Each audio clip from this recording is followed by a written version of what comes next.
വെഞ്ഞാറമൂട് കൂട്ടക്കൊലക്കേസിലെ പ്രതിയും മകനുമായ അഫാനെ തനിക്ക് കാണണ്ട എന്ന് അഫാന്റെ പിതാവ് റഹീം. അഫാൻ കാരണമുണ്ടായ നഷ്ടം വലുതാണ്. പലിശയ്ക്ക് അഫാനും തന്റെ ഭാര്യ ഷെമിയും തട്ടത്തുമലയിലെ ബന്ധുവിൽ നിന്നും 5 ലക്ഷം രൂപയാണ് വാങ്ങിയത്. 5.5 ലക്ഷം രൂപ തിരികെ നൽകി. പലിശ കൃത്യസമയത്ത് നൽകിയില്ലെങ്കിൽ വിളിച്ച് ഭീഷണിപ്പെടുത്തുമായിരുന്നു എന്നും റഹീം പറയുന്നു. തട്ടത്തുമലയിലെ 2 ബന്ധുക്കളെ കൊല്ലാൻ ആഗ്രഹിച്ചിരുന്നു എന്ന് അഫാൻ പോലീസിന് മൊഴി നൽകിയിരുന്നു. മകന്റെ ക്രൂരതയിൽ ഉറ്റവരെ നഷ്ടപ്പെട്ടതിനോടൊപ്പം കടുത്ത സാമ്പത്തിക പ്രതിസന്ധിയിൽ മുന്നോട്ടു പോകാൻ ഒരു വഴിയുമില്ലാതെ നിൽക്കുകയാണ് എന്നും റഹീം പറയുന്നു. അഫാൻ കൊലപ്പെടുത്തിയ ഫർസാനയെ തനിക്ക് അറിയാമെന്നും മകൻ ചെയ്ത തെറ്റിന് ആ കുടുംബത്തോട് മാപ്പിരക്കണമെന്നും ആഗ്രഹമുണ്ട് എന്ന് റഹീം പറഞ്ഞു. അവരുടെ പ്രതികരണം എന്താകുമെന്ന ഭയത്തിലാണ് അങ്ങോട്ട് പോകാത്തത് എന്നും അദ്ദേഹം പറയുന്നു. സഹോദരിയുടെ മകളാണ് അഫാന് ഫർസാനയെ ഇഷ്ടമാണ് എന്ന് തന്നോട് പറഞ്ഞത്. ഇൻസ്റ്റഗ്രാമിൽ ഫോട്ടോ ഇട്ടത് കണ്ടാണ് അവൾ പറഞ്ഞത്. ഇക്കാര്യം ഭാര്യ ഷെമിയോട് ചോദിച്ചപ്പോൾ ഒപ്പം പഠിക്കുന്ന കുട്ടിയാണ് എന്നായിരുന്നു മറുപടി.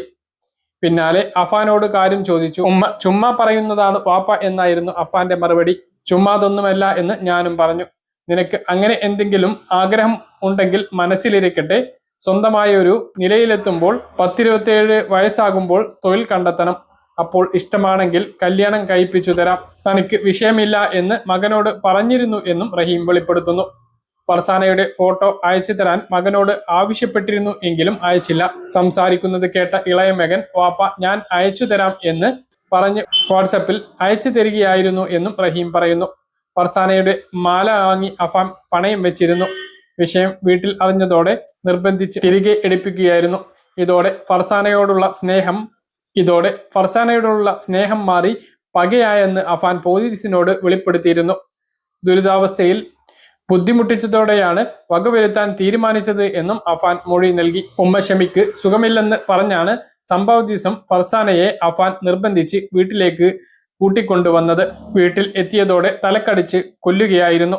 അഫാന് മനസ്സിൽ എന്താണ് തോന്നിയത് എന്ന് പറയാനാകുന്നില്ല. 6.5 വർഷം ഞാനില്ലാത്ത കുറവ് ചെറിയ മകൻ അഫ്സാനെ അവൻ അറിയിച്ചിട്ടില്ല. എല്ലായിടത്തും കൊണ്ടുപോകും, എല്ലാം വാങ്ങിക്കൊടുക്കും, എന്നിട്ടാണ് അവനെയും ഇല്ലാതാക്കിയത് എന്ന് റഹീം ഉള്ളുരുകി പറയുന്നു. മക്കൾക്ക് വേണ്ടിയാണ് ജീവിച്ചത്. 2 മക്കളും ഇല്ലാതായി. ഇനി എവിടേക്കും പോകാനില്ലെന്നും സാമ്പത്തിക ബാധ്യതയും ഭാര്യയുടെ ചികിത്സയ്ക്ക് മുന്നിൽ പകച്ചു നിൽക്കുകയാണ് താന് എന്നും റഹീം പറയുന്നു.